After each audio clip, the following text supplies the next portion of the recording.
Transition to the NFC. The 49ers pulled away from the Seahawks 41-23. Game was back and forth until late in the third quarter when Seattle was driving. They got into the red zone, and then Geno Smith fumbled on a strip sack, which gave the Niners the ball.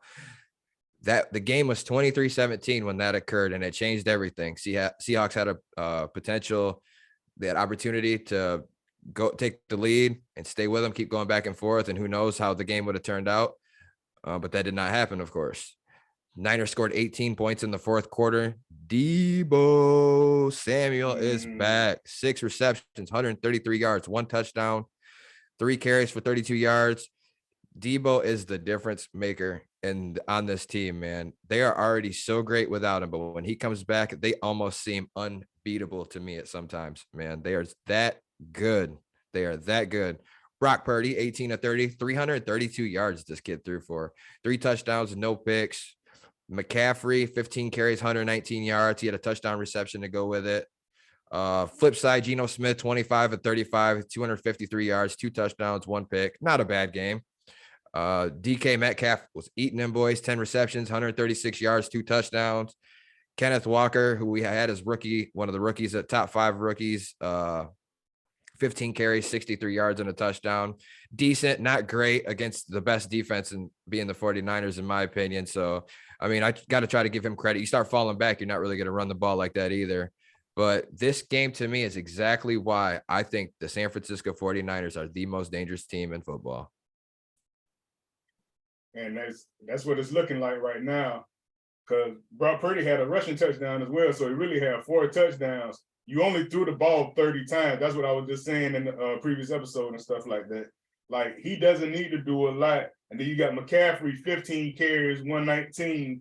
Bro, that's like 8 yards a carry, bro. So you basically getting the first down every time this man touches the ball, bro. So that's super efficient, bro. You know what I'm saying? Like, the defense, like you said, is lights out. Deebo Samuel came back in there, whatever, and and just made a mockery of that defense. But I like what Seattle is doing, man, because everybody hadn't counted these guys out. You know, Geno Smith, man, had like I'm not going to say an MVP season, but one of his best seasons ever, because he was mainly a backup. His best season ever, no question. Right. Like I said, super accurate, bro, like almost 70%, first in the league accuracy. But I believe that the defense needs work. They need to pick up some pieces over there. But like I say, San Fran is a different monster, man. What is this like 8, 9, 10, 11 straight games that these guys have won? Like 11. I believe it's 11. It's crazy, bro. And you got a third string guy or whatever, and this dude is so accurate. They showed like the numbers of the first 5 starts of all the 49ers quarterback, dog, and he is killing everything. You got everybody's Joe Montana, bro, had like 6 touchdowns. Purdy had freaking 11 touchdowns in his first 5 games, bro. You feel me? Like, his first game starting beat Tom Brady. You feel me? Like, so, like, his parents came to that game wanting to see Tom Brady, not even thinking that Brock Purdy is even going to start, but they came to see Tom Brady. But they came to see their son that was like, man, hey, man, I don't care who on the other side, man. I'm tearing this shit up. You feel me? So shout out to that boy, Brock Purdy, man, for real. He definitely, that boy is on fire right now, bro. He's doing his thing. I think he's good, but I don't think he's great. I think it's the system around him, obviously, that's making him excel as much as he is. Yeah, definitely. But you still got to give him credit. I give him credit. Nobody expected him. He's Mr. Irrelevant, last pick. I mean, that's a hell of a story, man. ESPN's eating that shit up, and they should be, because that's right. Selling, man. It really is. On the flip side, real quick, the Seahawks are in great shape, though, man. They really are, because with all this, you just have drafted 2 of the top 5 or top 10, at least, rookies that were in the last draft with Kenneth Walker and Tariq Woolen. You have a top 5 pick coming up this year because of the trade for Russell Wilson.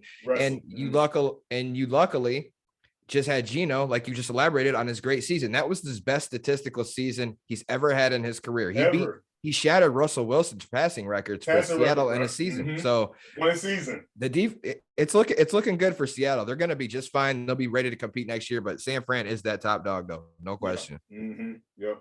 New York Football Giants, stand up. Y'all done stunned the Vikings in their own backyard. 31-24. Somebody seen this game coming, but I don't know. Put some respect. Your boy, what you mean who? What?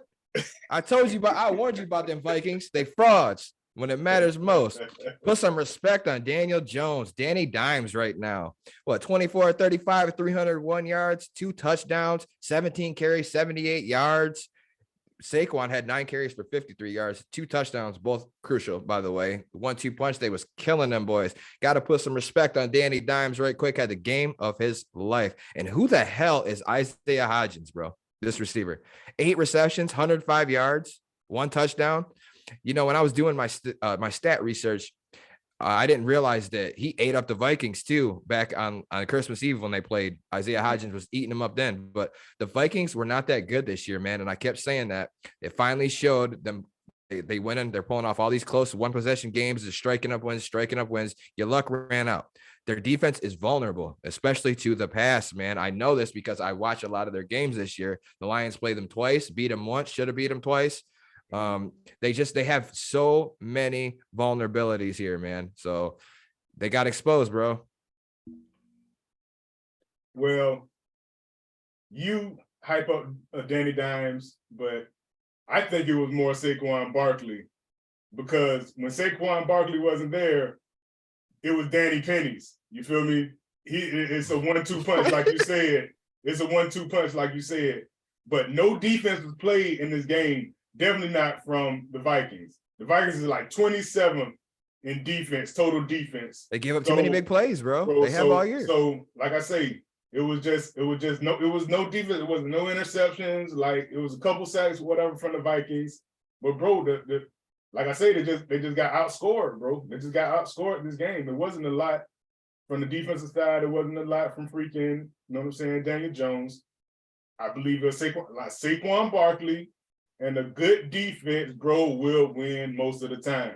I thought that the offense would get enough points. I didn't think it was going to be a defensive battle or something like that or whatever, which it wasn't. I just thought that the Vikings would have more points. You feel me? I feel like they're going to score a large amount of points in these games, especially somebody like the Giants.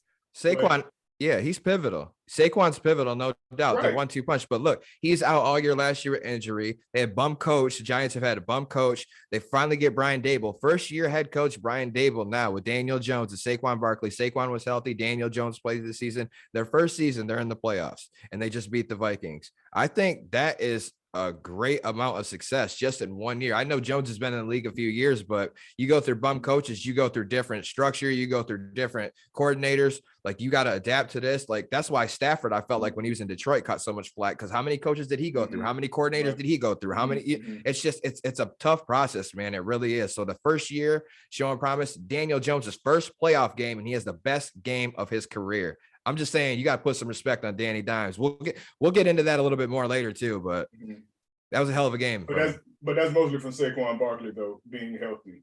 Oh, stop it! Because he is the focus of that defense. It's not freaking Danny Dimes. But like I said, we'll talk about that stuff later. Right. Well, that's probably where they went wrong. And before we move on real quick, let me shout out, because everybody, you like that, talking about some Kirk Cousins this year, right? And how he's that efficient.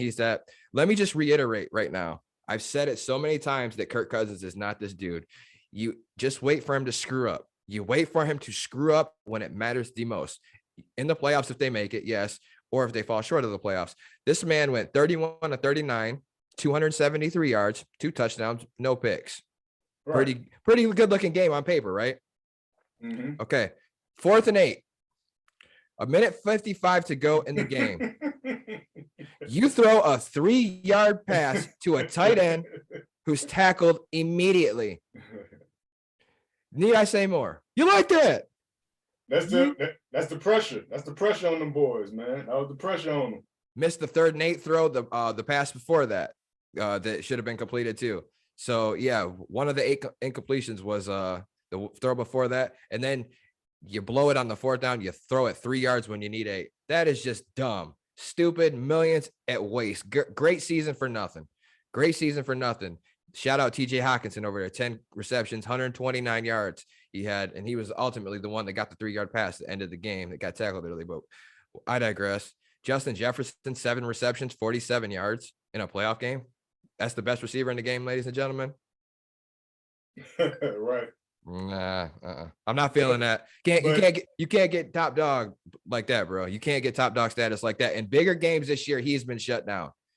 Right. Jair Alexander for the Green Bay Packers shut him down. He's been shut down a couple other games. But he almost had 2,000. He almost had 2,000 yards this season, bro. So, but what does it matter? What does it matter? You can't act like that he's not that guy because he is that guy. Still, he's not the top guy. He's not the top guy. He's one of them. He's one of them. He has the most yards. He's top 5. He's top 5. He's not the top guy. But he's top 5, maybe top 3. I can give him that, but at the same time, you got Dalvin Cook over there. You got the monster Dalvin Cook. You only give him 15 carries. You feel me? Like they're trying to bank on Kirk Cousins, and it should be a dual threat. You feel me? It should be you got to run Cook or whatever to get the play action open. You got to get these guys involved, bro. 15 carries, 60 yards. That's not gonna be enough. You feel me? That's not enough, bro. You feel me? And it's just too much, bro. Yeah, it's just too much, bro. It's just too much.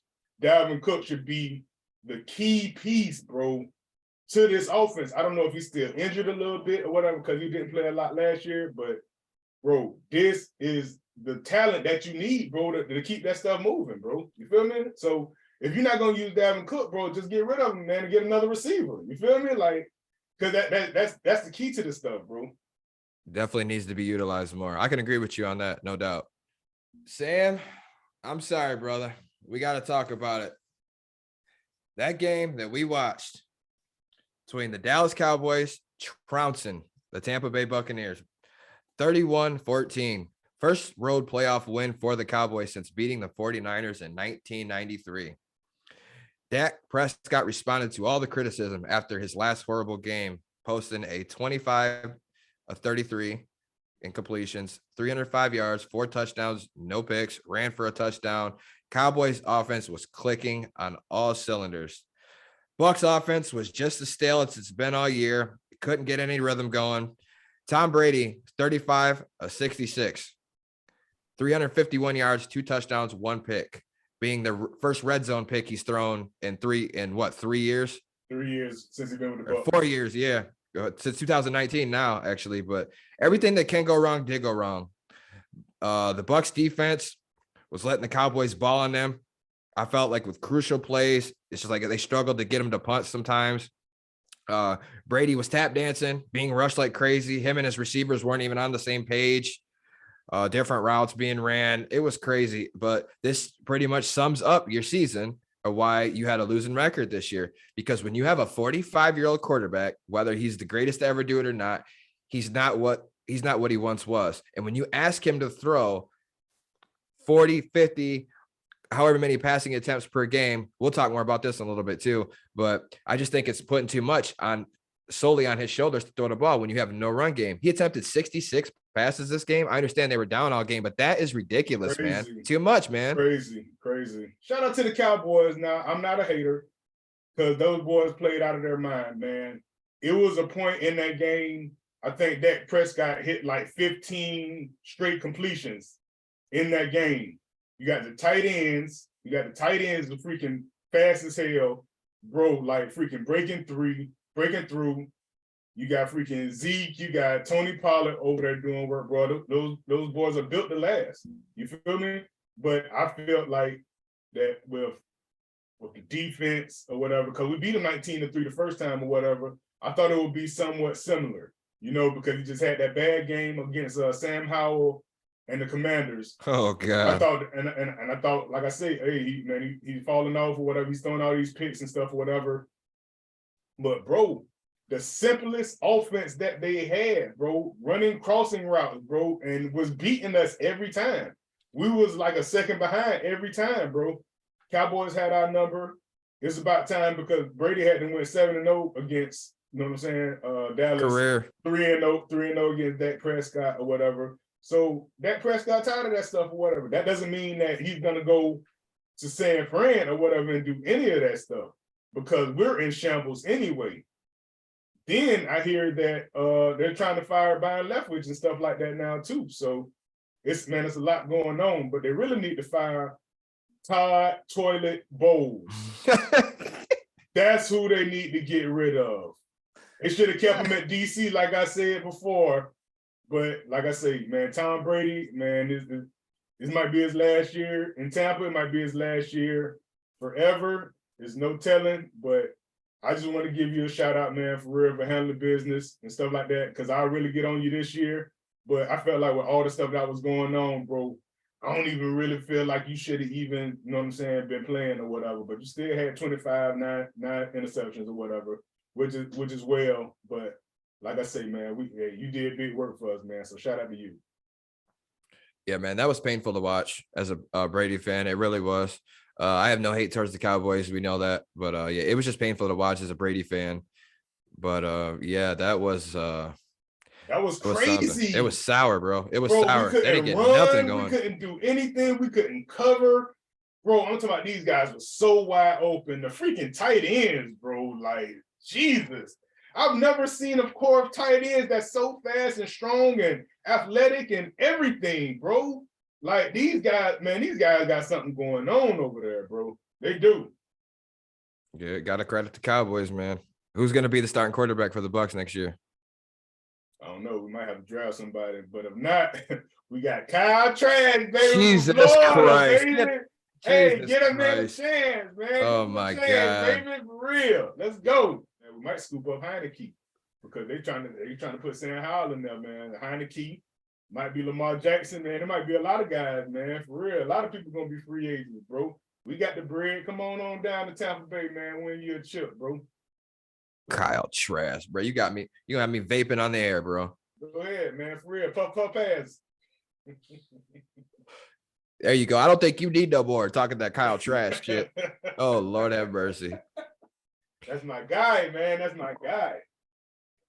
Nobody better never accuse my dog Sam of not loving his Gators. Good Lord. Believe it.